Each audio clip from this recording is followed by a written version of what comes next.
Welcome to Active Points Wellness. My name is Warren Schick.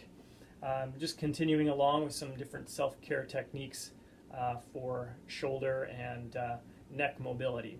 So what we're going to work on next is an exercise that targets our infraspinatus muscle group. And this is a muscle group that is on the posterior aspect of the shoulder blade and attaches to the upper arm.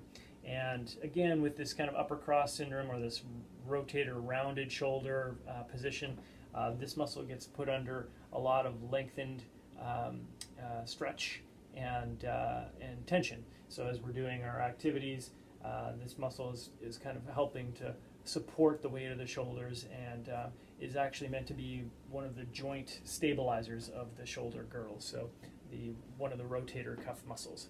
So it often gets a lot of tension and inflammation and can often have a lot of pressure point soreness. So what we're going to do is work on releasing that tissue and increasing blood flow. And so what we're going to do is we're going to use our Acumobility ball to create a little bit of pressure and do a little bit of self-myofascial release. So you can either do this on the floor and lay against the ball, or you can do it against the wall, and however is kind of convenient and effective for you. But what you'll do is place the ball on the wall and then lean your shoulder blade up against the ball. And you may need to move it around a couple different times just to find the right location. But you do really want it kind of on that lower, so the scapula is a triangle on the top, and they have this bone that comes across the top of the shoulder on the posterior aspect. And you want to be below the bone and find some meaty tissue there to pressure point with. And so the Acumobility ball is really great in that it stays put once you put it on the wall.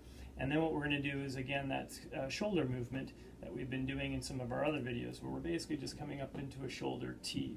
So you find that position, you put your body weight into it, and then you raise the arm up into the side. So we're shortening the muscle tissue here, and then we're going to lengthen it as we come back down.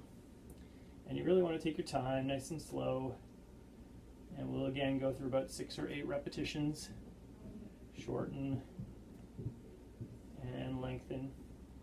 It should be a little bit achy, but you don't want to create too much pain. You don't want to contribute to the inflammatory process if it's really sore and agitated. And again, you may find 2 or 3 different trigger point areas where you then can move the ball into a different point on the shoulder and then continue with the same action. Shorten, shorten, shorten, and lengthen.